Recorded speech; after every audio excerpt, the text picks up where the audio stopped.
Hello, everybody. Matt from Just Stack It here, and today we're going to talk about rarity. Now, I think most of us can argue none of what I've thrown down here is rare. Now, I know that because I've already looked through these bills to see if there was anything odd in here. The serial numbers can be in certain sequences and formations that make a bill more rare. I will not get into that, but I do look through cash. I have some bills, mostly collectible things, but I do collect them, mostly silver certificates and things like that. This is not rare. Now, we stack silver, and we talk about that a lot. So then we will pull up something like this. A very big, very long run of different slabs in one of these PCGS boxes. So we can pull out this 1943 Walking Liberty AU 58. Now this is rare. I don't offhand know the mintage on this specific coin, but I think we can all agree in the state that it's in, it is rare. It's silver.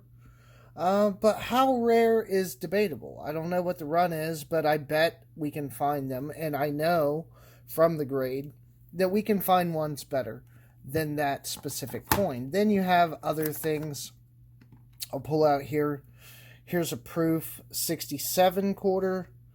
You know, it's beautiful.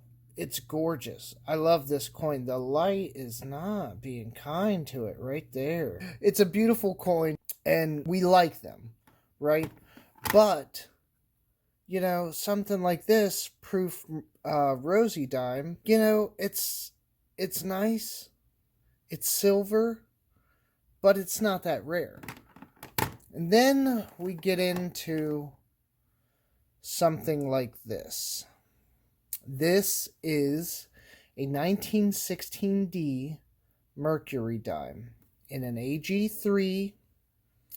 There's the number. You can see the video. You can scan this. This set me back a bit. Scans should scan for, I believe, around $1,000. Since I bought it, I doubt it's moved.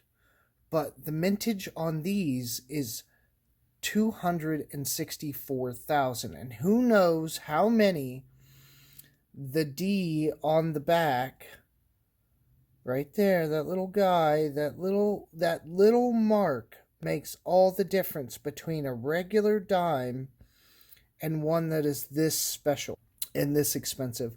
264,000. Who knows how many were melted down? Well, we'll just leave that out for the sake of the video.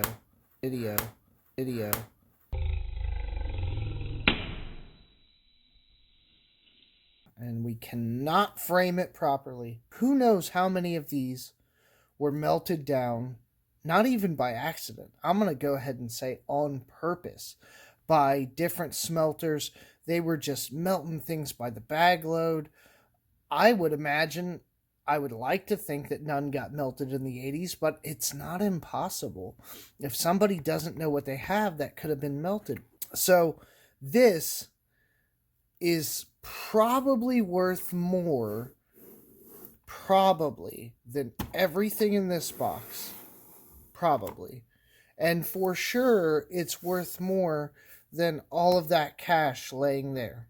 And most people would not believe you, and some people would try to argue it. But we, as pneumatists, know that this is a highly valued and highly coveted piece of silver. So rare is always going to be rare.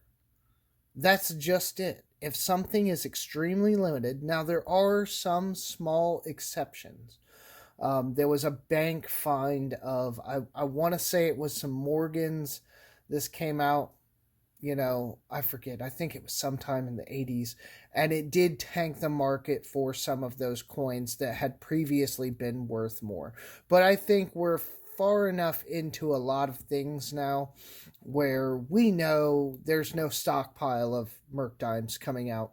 No one's going to say, oh, yeah, I found a whole roll just sitting here somewhere. And even if something like that did occur, I doubt it would move the price on these very much, if at all. Actually, they'd probably all just get bought up and slabbed and, we'd all carry on. But rare, this is worth more than gold for its weight. Rare is always going to be rare. So somebody was asking me, well, what's your end game? What are you going to do? You stack cash, you turn that into silver,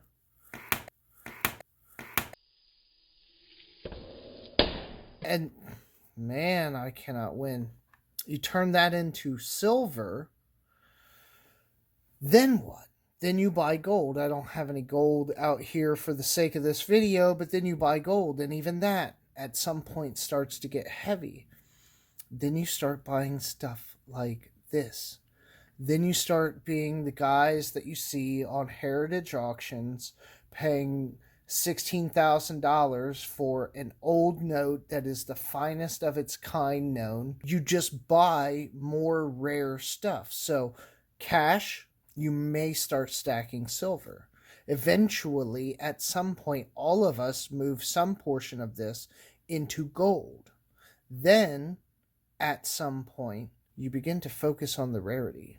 You begin to focus on the consolidated value that you can find in it.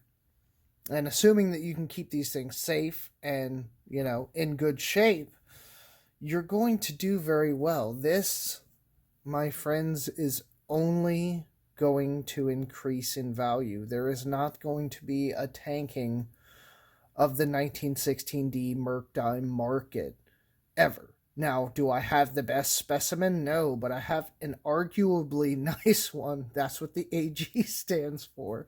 Arguably nice 3. But you're not going to lose your shirt on something like this. And there's more money consolidated in this than there would be in the equivalent amount of gold. As a matter of fact, I just bought a gold Merc Dime, and it cost me nowhere near what this one did. So if that's not proof, I don't know what to tell you. Guys, I appreciate everyone's time and attention. Tell me in the comments, what do you think about this? Have you thought or started to move into anything rare to transfer value from something like silver or gold into something more consolidated? Let me know in the comments what your thoughts are. I appreciate everyone. Thank you very much. I will see you in the next video.